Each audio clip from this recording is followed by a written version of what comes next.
Tonight, the Brough bash going ahead despite a fire blow. Youth crime tops the LNP's agenda for the state election. Capricornia Police target motorcyclists this road safety week.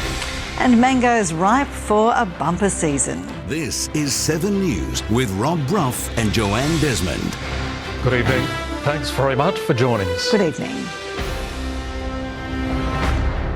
Residents in the small town of Brough are down but not out after losing their historic pub to a fierce fire on Saturday. The community is coming together, determined to make sure the annual Brough Bash is a smash this coming weekend. 95 years of history burnt to the ground. Fire was well involved. Distance and travel was against us on this one. The Brough Hotel has been a social hub since 1929, and on Saturday it went up in flames. Quite a devastating scene to arrive on Stopford Street this morning and see the whole building just in a pile of ashes on the ground. 13 people were at the hotel and managed to escape the blaze. The community is devastated, but it is pressing on with preparations for the Brough Bash. It's probably not only a good time to give them something fun to do, but also very important to help rebuild and get back to what they had prior. The pub was the epicentre for social events. That's how the festival started. It was outside the pub. It was a one-night event 3 years ago that we had, and that aspect of it is really how it began. More than 4,000 people are expected to attend. It's all being moved down to the local sporting fields and the showgrounds. Nothing will change as far as what's on the program. Support for the community has come from across the country. That's the Australian and country spirit, and it's really nice to see that. Nadia Lord, 7 News. Well, it's only 60 days until the state election, and the LNP are actively promoting plans for a Liberal-led government. Shadow Minister for Youth Justice Laura Gerber and local candidates are promising support for proven youth intervention and diversion programs. Adult crime, adult time is the LNP's mantra and plan. Shadow Youth Justice Minister Laura Gerber says it doesn't mean shutting the door on young people's futures. I believe every single child deserves to have that hope, and that is our plan. That is gold standard early intervention, staying on track, and at the other end, adult crime, adult time, so that there are consequences for action. LNP candidate for Keppel, Nigel Hutton, says that effective intervention relies on backing local programs with proven success. A decade ago, the Horizon Early Intervention Program was achieving a 100% success rate at changing the lives of young Queenslanders. The Early Intervention Program was making a difference to young people in our community. State government funding was slashed in 2014. We all believe that if we showed the proven results and we tracked them through behaviours, through school reports, through their families, that if we showed that there was a success, it would have been continued. The LNP says a pillar of its policy is to offer at-risk youth 12 months of intensive support. To ensure that those kids don't end up serious repeat offenders, that they don't end up in the revolving door of crime. The state government is championing its similar plan focused on prevention, intervention and detention. Christian Penny, 7 News. Now, police are revving up their focus on motorcyclists this Road Safety Week. They make up less than 5% of road users, but motorbike riders are involved in nearly 27% of fatalities.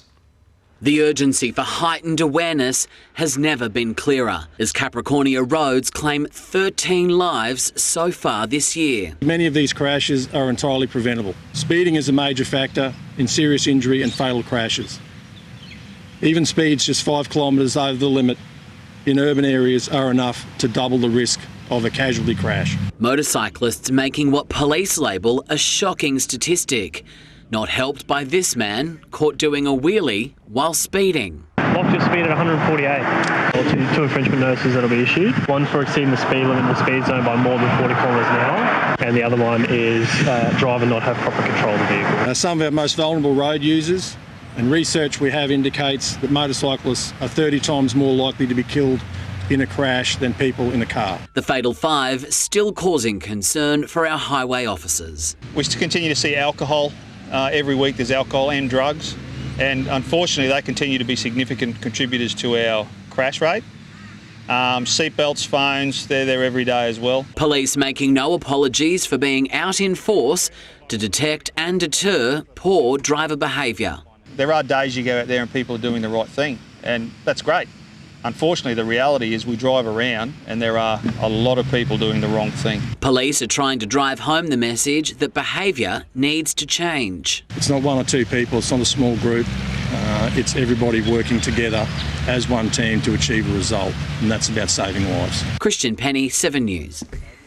Meanwhile, a Rockhampton man in his 30s had a close call after crashing his car into a power pole in Park Avenue overnight. Emergency services were called to Simon Street around 8 p.m. The man was uninjured and did not require hospital treatment. He tested positive for alcohol during a roadside breath test and was taken to Rockhampton Police Station for further testing. Now, farmers are predicting a good mango crop despite some recent rainy weather. Queensland growers are expecting to grow more than 1 million of the juicy favourites this season. The trees are flowering, and by October these tiny green mango buds will be ready to eat. At the moment it looks like it'll be a reasonable crop, but it's just still too early to tell. Bowen farmer Duncan Wills has planted more than 18,000 mango trees. It's a good indication in a way for crop size, but we also have a large amount of rain during flowering, which can damage a lot of flowers. And his crop contribute largely to Queensland's production of the popular tropical fruit. We're sending about 1.5 million trays from the Bowen Burdekin regions. Growing the perfect mango takes time and the right weather conditions. Not a lot of rain. Warming up will bring them on quicker. If we get rain, it'll bring more disease. You'll probably get some more fruit will come off. We had a pretty cold few weeks, like most of the state. But that's a great thing for mango trees because it stresses them out a little bit and it just encourages a lot of flower. And it's easy to spot whether or not it's ripe. If it ain't round, it ain't ready. The season officially kicks off late October and continues until February. Georgie May Walker, 7 News. Well, airline passengers around the country will soon be able to claim refunds for disrupted or cancelled flights. Country flyers are welcoming the news after what's been a tough year for regional travel. A long-awaited flight refund scheme for passengers all over the country. It's definitely nice to be compensated for something ruining your plans. If a flight's delayed for whatever reason, then they have to be accountable for that and we should be compensated as customers. Airline customers will now have a new Charter of Rights, offering compensation for delayed or cancelled flights and a one-stop shop to lodge their complaints with a new independent ombudsperson. These reforms will support a fairer, more sustainable and more competitive future for aviation. It's part of a broader push to make the aviation industry more transparent, forcing airlines to justify any flight disruptions. If it is because there has been overbooking or there is something that has occurred that is not reasonable, then it will be up to airlines to explain that. For travellers, particularly in the regions, where there are fewer flights to choose from if yours is disrupted, this plan to hold airlines accountable is long overdue. I think standards have deteriorated. They want you to pay extra just to be able to get a refund potentially, but I feel like it's something that should be included in the service. The federal opposition has hit back at the government's scheme, saying it won't actually protect travellers or address any of the issues plaguing the airline industry. Travellers can begin lodging their complaints from next year. Brooke Young, 7 News. We'll take a break in a moment. The lovable pups ready to find their new home. Plus how a Queensland woman's cancer battle inspired a new career.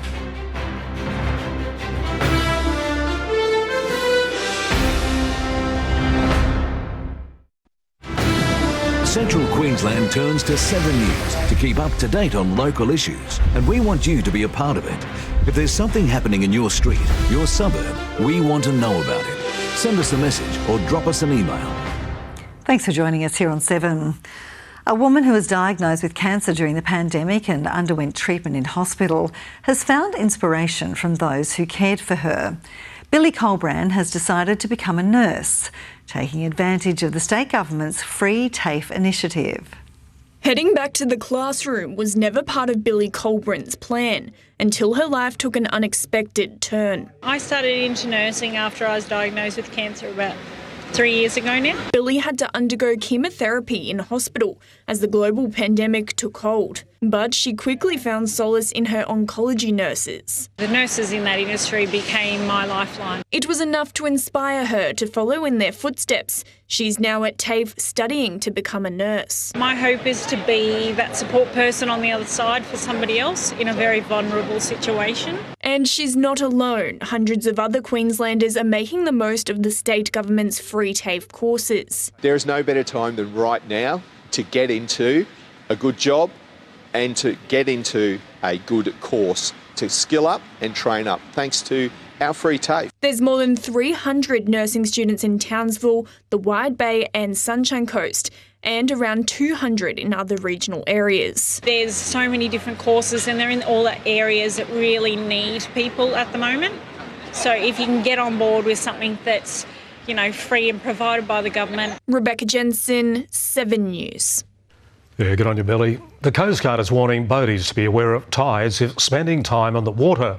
A 12-metre yacht with 3 people on board ran aground at low tide while entering Yeppoon Harbour last week. Once the tide came back in, the yacht was able to free itself. If you are unsure about tide conditions, contact the Coast Guard for guidance. Well, this week's Pet of the Week is, in fact, Pets of the Week, with a litter of 4 12-week-old puppies. Now, these lively and lovable pups are ready to bring their energy and cuteness into a new home. It's 4 times the fun and furry joy. They're 4 girls, they're roughly 12 weeks old, and they've just got an absolutely beautiful temperament. These Whippet cross-heeler pups are the perfect combination of playful and cuddly. So they're looking for their forever home, a loving family, maybe someone that has some kids so they can spend some time with them, let them play around. The girls aren't just cute, they're full of personality and affection to share, making them the perfect addition to any family. But as you can see, they're very well behaved, lovely temperament, and they love kisses as well. Whether they're running around and playing or cuddling up to you for a nap, these little ones are sure to bring endless love into your family. In honour of International Dog Day, the Capricorn Animal Aid hosted a fundraiser masquerade ball at the weekend. It's sold out, and Rockhampton Regional Council is proud through the Community Assistance Program to have been able to donate $2,000 towards that cause. If you think one of these furry friends would be a perfect fit for your family, you can contact the CQ Animal Society, RSPCA or the Capricorn Animal Aid. Nadia Lord, 7 News. Oh, with faces like those, I'm sure they won't have too much trouble finding a home. Be quick, I think they could go home with Nadia. Yeah. Big fan. Joe's taken the litter of... I think I might. Hey, the Capras, a few penalties blown in this one, mate. We're finals bound, Indeed, Brough and CQ's win in the last round not only locked in a top 8 spot in the Q Cup, but a home elimination final. We'll have more on that next. And great scenes at Rugby Park as Emu Park celebrates the club's first Rockhampton Rugby League premiership.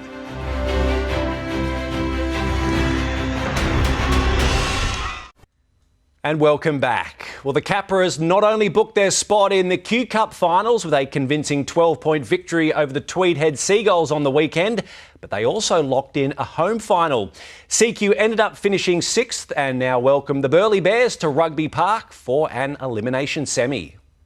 It was a simple equation for the Capras: win against Tweed and play finals footy, and that is exactly what they did. Yeah, we did. It was a really good performance on the weekend. We knew it was going to be a tough challenge going down there. Tweed are an extremely good side and very hard to beat on their home grounds. Tweed were first to score, but the Capras hit back immediately with a try to Anthony Milford and a double to fullback Blake Moore, which saw the CQ side leading convincingly at half-time, 16 points to 6. The Capras picked up where they left off, and a third try to Moore and a second-half double to Tom Farr saw the Capras secure their final spot with a win, 36 points to 24. I think the scoreline sort of didn't reflect how dominant we were. There were some patches there that we'll look at this week that we weren't happy with, that we'll probably need to fix up going into the game this weekend. The Capras forwards once again impressed Coach Harbin. I thought Zevs John come up with some really big plays through the middle, and Lachlan Hubner having him back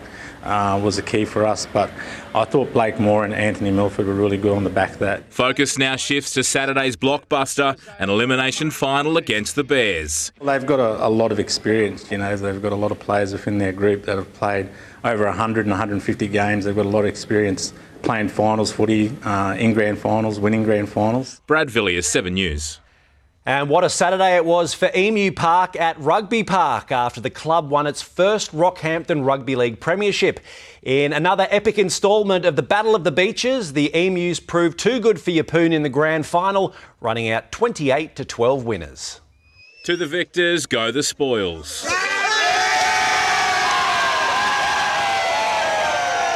And what an emotional win it was for the Emus on Saturday night. I don't think I can put it into words, to be honest. It's been a long time coming, and to be one of the first ones to play for the club and to be here now, captain the boys, you can't even put it into words. Over the moon. The boys played exceptional. They've had a crack of a year. We've been building for this for a couple of years, and for it all to come together and pay off at a grand final was just absolutely awesome. Emu Park dominated the early stages of the grand final against Yeppoon and took a 10-point lead into the break. From there, they were able to hold off the Seagulls in the second half with tries to Jake Lawton and Trent Richardson sealing a famous victory. The win means a lot to the tight-knit community. For us to be as small as we are and for the heart that we've got, I think it shows that we show up for our community, and we love rugby league, mate, and it shows it. We're not a big community at all, but to get all that mob out here today, you've seen that whole hill full of Emu Park mobs singing and carrying on. It was just awesome, and I think that's what got us over the lines. It was a big night for the Field family, who play a huge part within the Emu Park club. It's emotional. We've put a lot of effort into this club, and my wife and my kids.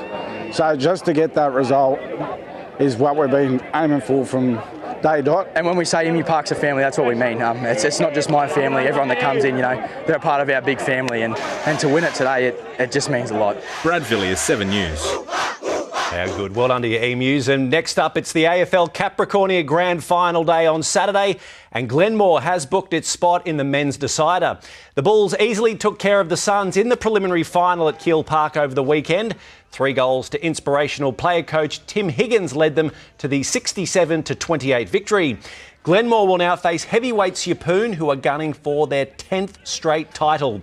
Meanwhile, in the women's prelim, Yeppoon proved too good for the Saints, and they'll now meet the Panthers in their respective GF this Saturday. How about the Rugby League Grand Final, though? I don't think the town of Emu Park has slept since Saturday night. They're still celebrating. It's what it's all about, though. That I love it when all the kids come into the photo. Yeah, good. The photo gets bigger and bigger and bigger. Beautiful stuff. Yeah, lovely. Thanks, Tate. All right, stay with us after the break. Livio joins us with all the weather details.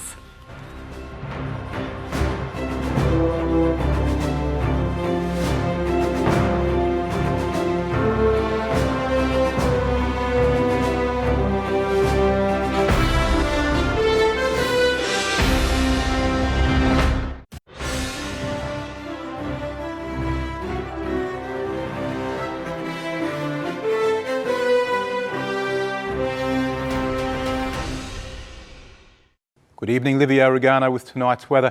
It's quite unusual to start the day with fog in late August, as many places did this morning around the state. It's even more unusual for the temperature to climb so high so soon after the fog burns off. Rather summer-like temperatures today across the region, especially inland, with Rockhampton reaching 28 degrees and Emerald 31, a taste of what's to come in the months ahead. To the satellite loop now, well, to be expected, there's not a great deal of cloud around. I say that a lot. I guess Queensland is a pretty sunny place all round. A little bit of cloud just around the Northern Territory border, and there's an arc of frontal cloud or trough-related cloud just here in the southeast corner, which could bring a storm tomorrow to some of those areas, mostly inland. Today's chart, what you see here is a baby high sitting just around about Gari or a little bit further north, and in its vicinity the winds have been very light, hence the occurrence of fog again this morning. And that's the inland trough I was talking about. Ahead of it, the winds are coming mostly from the northwest. That's why it's been so warm. On tomorrow's chart, the trough clears the coast, but there's no cool change behind it as normal. All there is just this waffly high pressure ridge maintaining the light winds, maybe drop a temperature a degree or two. Now the latest from BOM. Boating forecast for Capricornia waters, light variable winds, under 10 knots tomorrow, same again on Wednesday. On Thursday, north-northwesterlies 10 to 15 knots. Tides are nice and simple, low in the morning, high in the afternoon, and minimal ocean movement from bottom to top, thanks to yesterday's last quarter moon. For the Capricornia district, some fog and then a late storm in the southwest. Gladstone 26 degrees, Rockhampton 15 to 27, Billowheeler 31 and Yeppoon 24. Central Highlands and Coalfields, again some fog, late storm in the southeast. Emerald 15 to 31 degrees, for Claremont it's 30, Moranbah 29. Looking ahead for Rockhampton, tomorrow's coolish change will be very short-lived, with temperatures quickly recovering to those summer-like numbers we saw today, and no rain in sight to take the sting out of the heat. This week's question, can it hail at night? The short answer is yes, but hardly ever.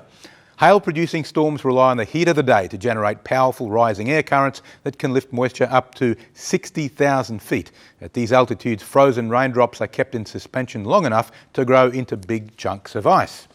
By late afternoon, there's not normally enough heat to sustain these funnels of rising air, so the ice chunks fall to the ground like a sack of potatoes, and the show's all over by sundown. Thanks, Elijah, for the question. Have a nice evening, everyone. And now it's back to the team. Yeah, wonderful, Liv. Good on you, mate. That wraps it up. Thanks very much for your company, and we'll catch you tomorrow night. And also a reminder, you can watch a replay of our news on 7plus, or you can download the 7 News app. And from all of us here, enjoy your evening. Good night. Good night.